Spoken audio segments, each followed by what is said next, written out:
Friends, दुनिया में जब से कोरोना महामारी शुरू हुई है, लगभग सभी लोग अपने घरों में कैद हैं। ऐसे में हमको रोज रोज नई नई बातें सुनने को मिल रही हैं।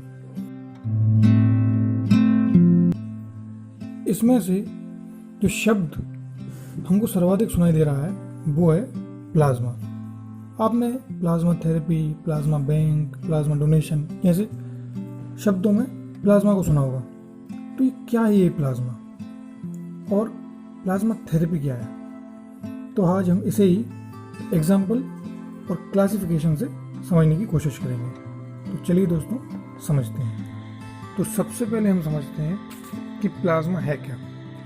जैसा कि आप एग्जाम्पल में देख सकते हैं कि हमारे ब्लड में 3 कंपोनेंट होते हैं। पहला आरबीसी यानी रेड ब्लड सेल, दूसरा डब्ल्यूबीसी यानी वाइट ब्लड सेल, और तीसरा ब्लड प्लाज्मा। दोस्तों आज हम आरबीसी और वाइट बीसी की बात नहीं करें, आज हम सिर्फ प्लाज्मा को समझेंगे।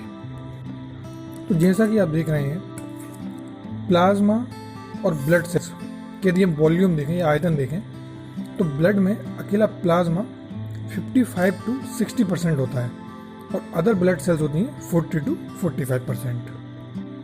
तो इससे आप समझ गए होंगे कि ब्लड में प्लाज्मा का कितना ज़्यादा इम्पोर्टेंट रोल है। बात करें अगर प्लाज्मा की कैरेक्टरिस्टिक की, तो ये हल्के पीले रंग का एक लिक्विड होता है जो कि क्षारीय यानी बेसिक नेचर का होता है। हमने ये तो देख लिया है कि 55 to 60% होता है। इन 55 to 60% में 90 to 92% होता है वाटर, 8 to 10% होता है कार्बोनिक सब्सटेंस और नॉन कार्बोनिक सब्सटेंस। हमारा दूसरा टॉपिक है प्लाज्मा थेरेपी। तो ये प्लाज्मा थेरेपी क्या है, हम इसे 2 पॉइंट में समझेंगे। पहला कि प्लाज्मा थेरेपी क्या है और दूसरा इसका यूज़ क्या है। दोस्तों यदि हम बात करें कि प्लाज्मा थेरेपी क्या है, तो सबसे पहले तो हम ये जान लें कि मेडिकल में क्या इसका दूसरा नाम है। जी हाँ, मेडिकल में से बोलते हैं प्लाज्मा फेरेसिस। तो जैसा कि हमने पहले ही देखा है कि प्लाज्मा एक हल्के पीले कलर का लिक्विड होता है।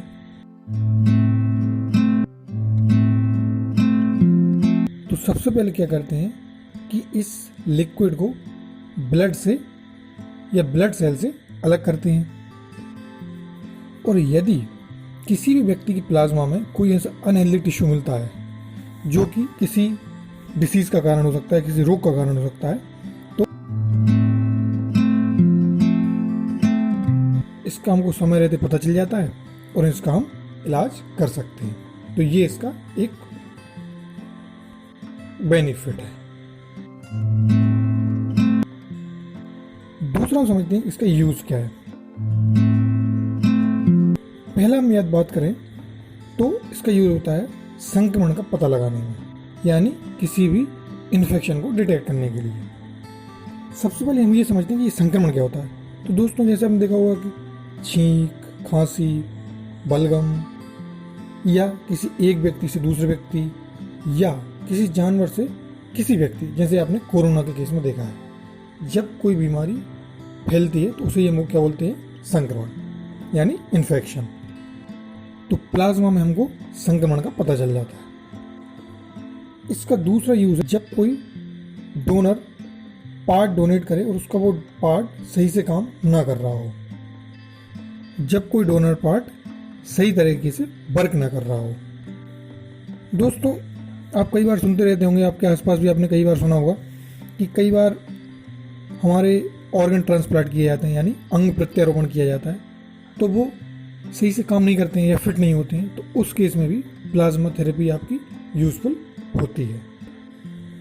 दोस्तों आपने किसी के आसपास देखा होगा या सुना होगा कि चोट लगने के बाद या कोई भी ऑर्गन डैमेज हो जाता है तो ऑर्गन ट्रांसप्लांट किया जाता है, यानी अंग प्रत्यारोपण किया जाता है।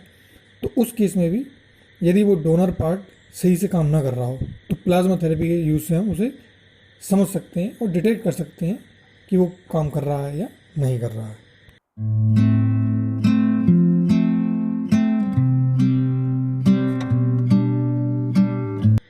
दोस्तों इसका तीसरा यूज़ है खेल में चोट लगने से, यानी अगर कोई स्पोर्ट इंजरी होती है तो भी इसी प्लाज्मा फेरेसिस का यूज़ करके उसका पता लगाया जाता है। और ये मैं आपको पहले ही बता चुका हूँ कि प्लाज्मा फेरेसिस प्लाज्मा थेरेपी को ही कहते हैं।